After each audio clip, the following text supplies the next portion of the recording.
두 명 다 위통을 까고 온몸에 문신을 휘감은 채 반바지만 입고 있었고 식탁에 앉아 있었는데 식탁 위에 날이 시퍼렇게 서 있는, 그리고 채무자가 급하게 일어나서 식탁 위에 있는 사시미를 들고 저에게 막 달려왔죠.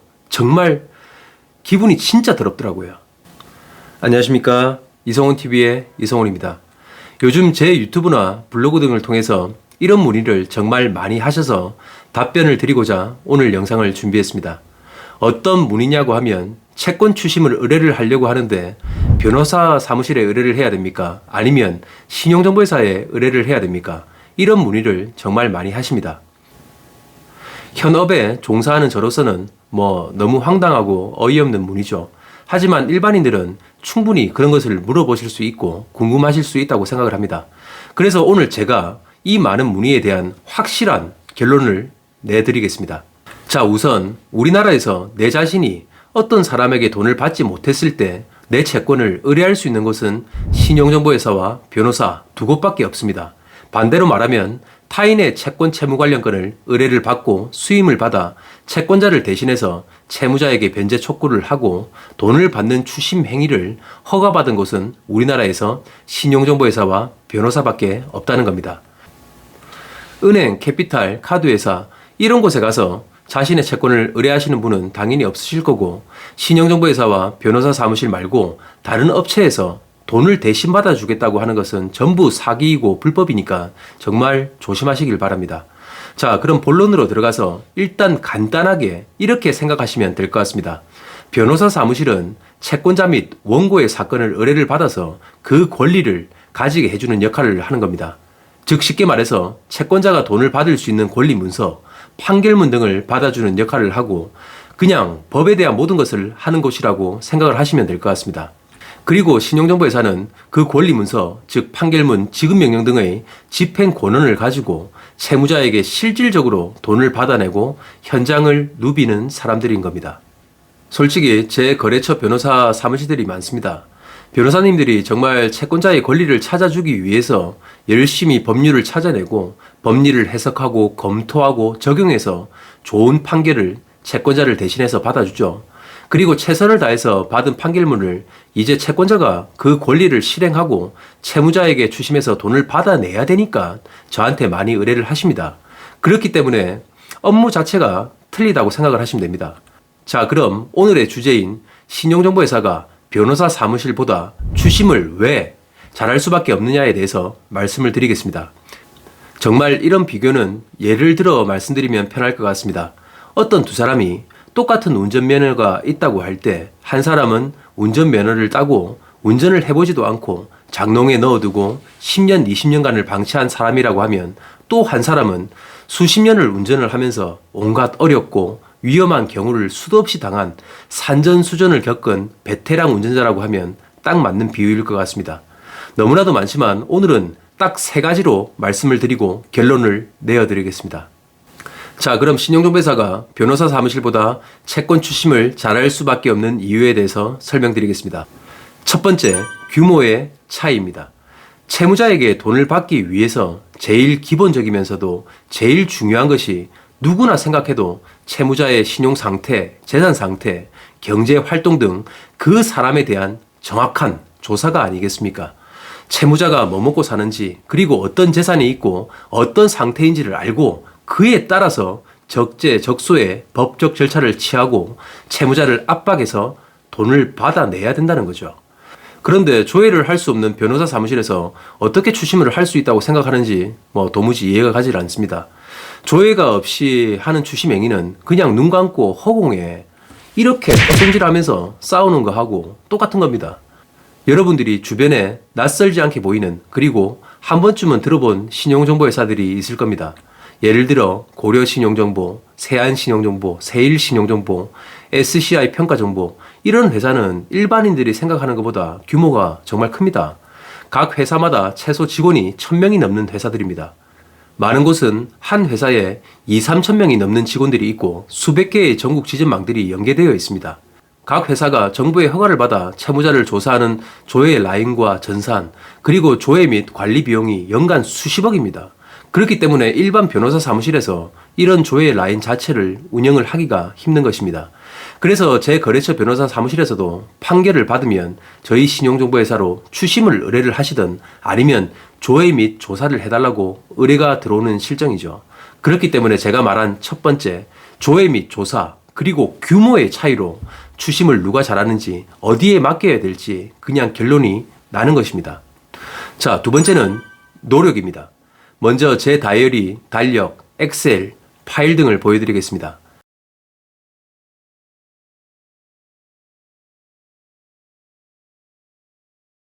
제 다이어리 및 달력을 보셨다시피 채권을 배정을 받고 사건을 의뢰를 받으면 제 몸과 마음을 바쳐 모든 전력을 기울여서 채권 안으로 그리고 채무자의 마음으로 들어갑니다. 제 모든 일정과 일과 그리고 채무자에 대한 기록과 회수 절차 방법 등을 전부 문신처럼 하나하나 메모하죠. 우리 직원들 그리고 저하고 같이 일했던 수백 명의 사람들도 잘 알 것입니다. 제가 15년째 새벽 3시에 일어나고 1시간 정도 스트레칭 하면서 몸을 풀고 샤워하고 5시가 되기 전에 회사에 출근해 있습니다. 그리고 밤 8시에 퇴근을 하죠. 그런데 하루에 15시간, 16시간을 일을 해도 일이 끝이 없고 사건을 파면 팔수록 24시간 365일을 일을 해도 모자란 것이 채권 추심입니다. 아니 만약 오늘 입금 약속한 채무자가 입금 약속을 어기면 집에 가서 잠을 못 자고 겨우 자면 꿈에서도 채무자의 꿈을 꾸는데 어떻게 잠이 오겠습니까? 진짜 각 회사에 열심히 일하시는 분들은 저하고 비슷하실 거라고 생각을 합니다. 채권 추심도 정말 쉬운 게 아닙니다. 모든 일이 그렇겠지만 자기가 애착을 가지고 최선을 다하면 끝이 없는 것이 자신의 일이죠. 운동이든 일이든 사업이든 장사든 모든 일이 마찬가지라고 생각을 합니다. 그런데 변호사님 같은 경우 그 어려운 법률과 법리를 찾아내고 밤낮으로 의뢰인 편에서 사건을 유리하게 해석하고 적용하려고 엄청나게 노력하고 공부할 건데 채무자에게 돈을 받기 위해 밤낮으로 돌아다닐 시간이 현실적으로 볼 때 있을 수가 있겠습니까? 한 가지 일을 해도 부족한 게 자신의 일이라고 생각을 합니다. 그리고 마지막 세 번째는 영화는 영화다입니다. 이게 무슨 말이냐면 책에서 나오는 거와 실전은 완전 판이하게 다르다는 겁니다.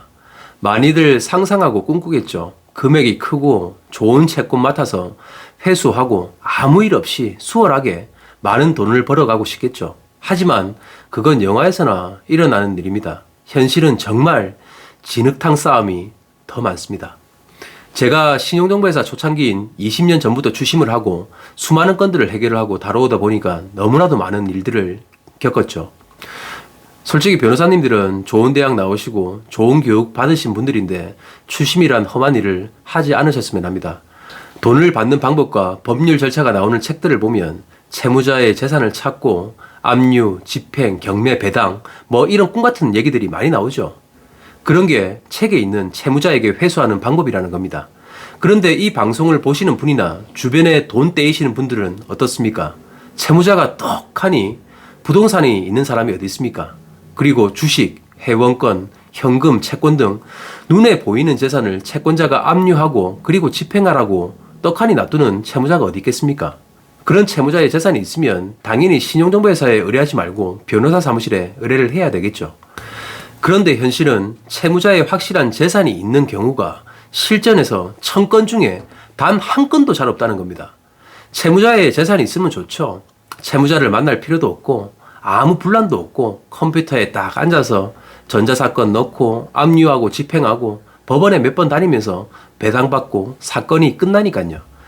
그런데 1000건 중에 999건은 채무자가 재산도 없고 악성 신용불량자에 온갖 빚쟁이들이 찾아다니고 채무자들은 숨어 사는 경우가 허다하다는 겁니다. 그러면 이런 채무자들에게 추심을 하면 과연 어떤 일이 일어날까요? 수많은 경우를 제가 겪었지만 잠깐 생각나는 한 가지 경험을 말씀을 해드리겠습니다. 딱 10년 전이었습니다. 어떤 사건이 들어왔죠. 채무자에 대한 조회를 해보니까 재산이라고는 눈꼽만큼도 찾아볼 수도 없었고 채무자의 신용상태가 너무나도 불량했죠. 그런데 채무자의 등초본을 발급해보니까 그래도 4인 가족을 구성해서 작은 아파트에 거주하고 있더군요. 1000만 원 정도 되는 소액건이라서 채무자가 신용불량이든 재산이 있든 없든 간에 잘 설득해서 좋게 합의하고 분할 변제라도 받을 마음이었습니다.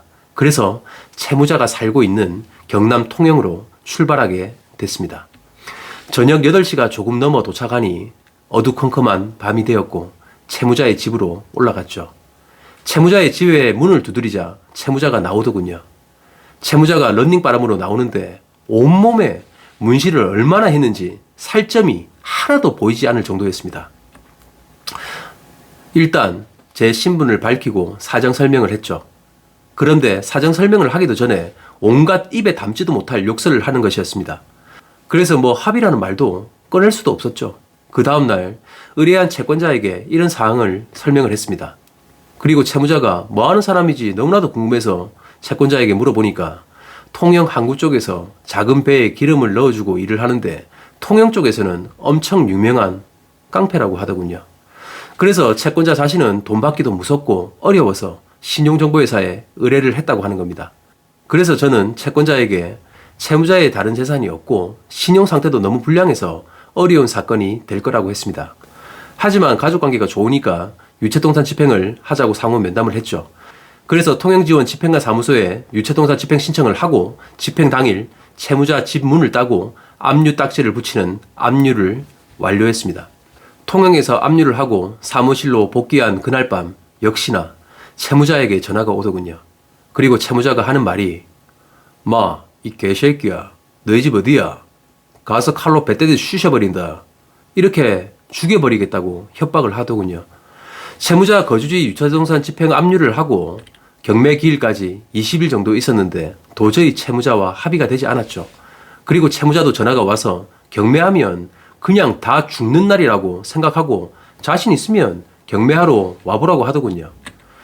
하지만 집행 신청 및 개문 비용 등 채권자의 비용이 50만 원 넘게 들어간 사항이었죠. 그래서 경매라도 해야 그 비용이라도 받을 수가 있어서 경매 기일과 시간을 잡았습니다. 그 당시 제가 운영하던 사무실에 제 친구도 직원으로 일하던 때였습니다. 경매 때도 혹시나 채무자가 없을 수 있기 때문에 입회인이 필요할까봐 직원으로 있는 제 친구와 같이 제 차를 타고 채무자의 집이 있는 통영으로 경매 당일 출발했습니다. 그런데 현장에 조금 늦게 도착할 것 같고 시간이 촉박해서 급하게 차를 몰고 가는데 오늘 현장에서 경매를 담당하는 집행관이 전화가 왔습니다. 그리고 저한테 이렇게 말하더군요. 지금 경매 현장에서 채무자가 칼을 들고 완강하게 저항하고 술을 마셨는지 제정신이 아니라고요. 그리고 지금 경매하는 사람들과 집 밖으로 피신해 있는데 오늘 만약 경매를 진행하면 큰 사고가 날 듯하다는 겁니다. 그리고 오늘 경매는 정말 할 수가 없으니까 다음에 하든 아니면 경매를 취하를 하든 하라고 하더군요. 하지만 저는 포기할 수가 없었죠. 다음번 기회를 또 잡으면 공짜로 법원에서 집행을 해주나요? 또 경비와 수수료를 추가로 예납하고 또 돈이 사용이 되는 겁니다. 그리고 통영까지 왔다 갔다 하는 경비가 들고 다음번에도 채무자가 이런 식으로 나오면 어차피 경매가 안 될 건데 오늘 그냥 끝장을 봐야 된다고 생각을 했습니다. 그래서 집행관에게 제가 지금 이제 다 왔으니까 내가 올라가서 채무자를 진정시키고 경매를 진행할 수 있게 하겠다고 했습니다. 그러니까 일단 빨리 오라고 하더군요. 그렇게 말하고 5분 뒤에 채무자의 집 아파트 주차장으로 도착을 했습니다. 밖에는 집행관, 사무장 몇 명의 브로커들이 있었습니다. 그런데 제가 차에서 내리자마자 경매 브로커들이 달려와서 지금 올라가면 정말 큰일 난다고, 그리고 채무자는 자신들이 잘 아는 형님인데 오늘 경매하면 끝장이 날 수도 있다고, 그냥 이 사건 포기하고 내려가라고 하더군요. 솔직히 저도 섬뜩했습니다. 그 당시 10년 전 제 나이 34살이었고 저희 집사람 배에 아기가 있었습니다. 추심 일을 하며 온갖 일을 다 겪어왔지만 그날따라 정말 기분이 싸하더군요. 그래도 여기서 포기하면 채권자의 집행 비용도 날아가지만 솔직히 이 채권은 포기하고 접어야 되는 거 아니겠습니까? 그래서 집행관에게 멀리서 통영까지 왔으니까 딱 10분만 기다려달라고 했습니다. 내가 채무자 집에 올라가서 10분 동안 채무자를 진정시키고 어떻게든 경매를 진행해 볼 테니까 딱 10분만 대기해달라고 했죠. 그리고 이제 제 친구와 둘이서 채무자가 있는 집으로 올라가게 됐습니다. 채무자 집 현관문 앞에 도착을 했죠. 그런데 별로 느낌이 좋지 않고 해서 혹시나 두 명이서 같이 들어가면 더 큰 일이 발생할까봐 제 친구에게 일단 내가 혼자 들어갈 테니까 니는 밖에서 기다렸다가 내가 만약 10분 안에 안 나오거나 큰 소리를 치면 경찰에 신고해달라고 당부했습니다.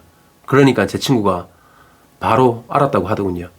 친구에게 일단 그렇게 말하고 채무자의 집 초인종을 눌렀죠. 그런데 아무런 대답도 없었습니다. 그래서 문을 살짝 당기니까 문이 열려 있는 겁니다. 문을 살짝 열고 얼굴을 들이미니까 안에 채무자와 채무자 친구 총 2명이 있었습니다. 문을 열고 채무자 집안을 보니까 정말 가관이었습니다. 2명 다 위통을 까고 온몸에 문신을 휘감은 채 반바지만 입고 있었고, 그리고 바닥에는 소주병을 깨서 유리 조각이 사방에 널려 있었습니다. 그리고 경매를 할 수도 없을 만큼 살림살이도 그냥 다 때리 부셔 놓은 상태인 걸 제가 눈으로 보게 됐습니다. 그리고 제일 중요한 게 채무자와 채무자 친구 2명이서 식탁에 앉아 있었는데 식탁 위에 날이 시퍼렇게 서 있는 사시미 2자루가 손잡이에 붕대를 감은 채 딱 올려져 있는 겁니다. 제가 그런 현장의 모습을 살펴보고 있는데 채무자가 한마디 하더군요. 어이, 마, 니 누구야? 그래서 제가 예, 저 이성훈입니다. 오늘 경매 때문에 왔습니다. 이렇게 했죠. 그러니까 채무자가 마, 야, 이 개새끼가 오늘 마 죽으러 왔나? 이렇게 말하더군요. 그리고 아니나 다를까 채무자 친구가 일어서서 제 쪽으로 왔고 제 뒤에 있는 현관문을 닫아버렸습니다. 예전에 현관문이 특수키가 아닐 때 보통 돌리는 키 위에 시건장치가, 그러니까 위에서 똑딱이 단추가 있죠. 그걸 잠궈버리더라고요. 열기가 힘들게.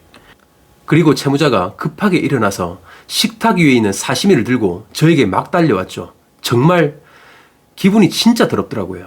지금도 눈에 생생합니다. 채무자가 붕대를 감고 날이 시퍼렇게 서 있는 사시미를 들고 뛰어오는데 뭐 그냥 슬로우 비디오 같은 모습이었습니다.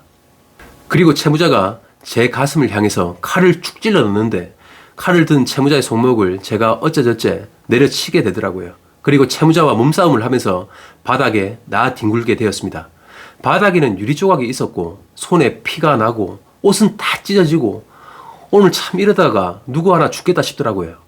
그런데 그런 게 있습니다. 남자들끼리 오랜 시간 동안 엎치락 뒤치락하고 싸우다 보면 진정되는 숨소리가 있거든요. 그런데 채무자의 숨소리가 어느 정도 진정되는 느낌이 들었습니다. 그래서 서로 몸싸움을 중지했죠. 그리고 이제 서로 식탁에 앉아서 대화를 하기 시작했습니다. 그래서 일단 제가 먼저 말을 했죠. 지금까지 어쨌든 제가 미안하지만 나도 채권자의 의뢰를 받고 그리고 회사에서 배정이 돼서 이런 사건을 진행을 한 거지 당신한테 개인적인 감정은 없다고요. 그렇지만 오늘 어차피 경매는 당신이 이런 식으로 행동을 했기 때문에 불능이 났고 앞으로 이런 상황을 반복적으로 일어나게 하기 싫으니까 돈을 달라고요. 그리고 오늘 경매를 했으면 배당됐을 100만 원이라도 못 받으면 이 집에서 진짜 한 발짝도 절대로 못 나가겠다고 했죠. 그러니까 채무자가 저에게 한마디 하더군요. 이거 완전 독종의 쌍또라이네. 이렇게 말하더군요. 그래도 저는 끝까지 100만 원을 줘야 경매 사건 취하를 해주겠다고 하니까 채무자가 밑으로 내려가자고 하더라고요. 밑으로 내려가니까 경매하는 사람들이 아직도 모여 있었습니다. 그 사람들은 오늘 무슨 일이 일어날 것이라고 예상한 눈빛들을 하고 있었죠. 그리고 채무자가 경매하는 사람들한테 이렇게 말하더라고요. 마, 너 그 20만 원씩만 줘봐라. 나중에 줄게. 그렇게 말하고 그 사람들한테 돈을 빌려서 그 자리에서 저에게 100만 원을 주었습니다. 그리고 채무자에게 저는 감사하다고 하고 그 현장에서 나와 차를 탔습니다. 차를 타고 회사까지 1~2시간 운전하고 오면서 별 생각이 다 들더라고요. 오늘 채무자에게 받은 100만 원, 그리고 채권자 경매비용 50만 원을 빼고 나면 50만 원을 회수한 거고, 그러면 수수료가 10만 원인데 돈 10만 원 받으려고 이렇게 목숨 걸고 일하나 하는 그런 마음이 정말 많이 들었습니다. 그리고 손을 보니까 채무자가 휘두른 칼에 손에 상처가 나서 붕대를 감았는데 그 손을 보니까 눈물이 났습니다. 그리고 이제 얼마 뒤에 태어날 뱃속에 아기도 있는데 이런 순환과 고통을 겪으면서 이렇게까지 살아야 되나 하는 추심직업에 대한 회의도 많이 들었습니다. 창밖을 보고 눈물을 흘리는데 제 옆을 보니 제 친구가 조수석에서 쫙 뻗어 자는 걸 보니까 웃기고 한편으로는 정말 얄밉더라고요. 이렇게 채권 추심은 재수 좋게 몇 년에 한 번 채무자가 재산이 있는 건을 맡아서 법원에 서류 몇 개 접수하고 꿀 빠른 일이 아닙니다. 현실은 99%의 채무자의 재산이 없고 그 사람들의 재산이 아닌 마음을 움직여서 돈을 회수하기 위해서는 손에 똥도 묻히고 목숨을 건 전투를 할 때가 더 많은 겁니다. 추심이란 업은 어떨 때는 세상에 둘도 없는 신사처럼, 그리고 어떨 때는 너무나도 다정한 호인처럼, 그리고 어떤 순간에는 세상 다 산 것 같은 깡을 지니고 도끼를 잔뜩 품은 성난 야수처럼 해야 되는 게 추심입니다. 변호사 사무실, 신용정보회사, 누가 추심을 잘하느냐의 문제보다는 자신이 잘할 수 있는 일을 하고 자신의 위치에서 고객이나 의뢰인에게 더 도움이 되는 일을 하는 것이 맞다고 봅니다. 신용정보회사가 더욱더 많은 부분에서 돈을 받는 추심에 특화된 장점들이 많지만, 오늘 위에 세 가지만 볼 때도 돈을 받는 추심은 신용정보회사에 의뢰하는 게 너무나도 당연한 겁니다. 변호사 사무실에서 모든 법적 절차를 의뢰를 하시고, 돈을 받는 추심은 신용정보회사에 의뢰를 하십시오. 오늘 신용정보회사가 왜 더 추심을 잘할 수밖에 없는지에 대한 부분을 말씀을 드렸습니다. 각자 잘 판단하셔서 자신의 소중한 돈이 의미 없이 버려지고 사장되지 않길 바라는 바입니다. 자, 오늘도 끝까지 시청해 주셔서 정말 감사합니다. 이상으로 이성훈TV의 이성훈이었습니다. 감사합니다.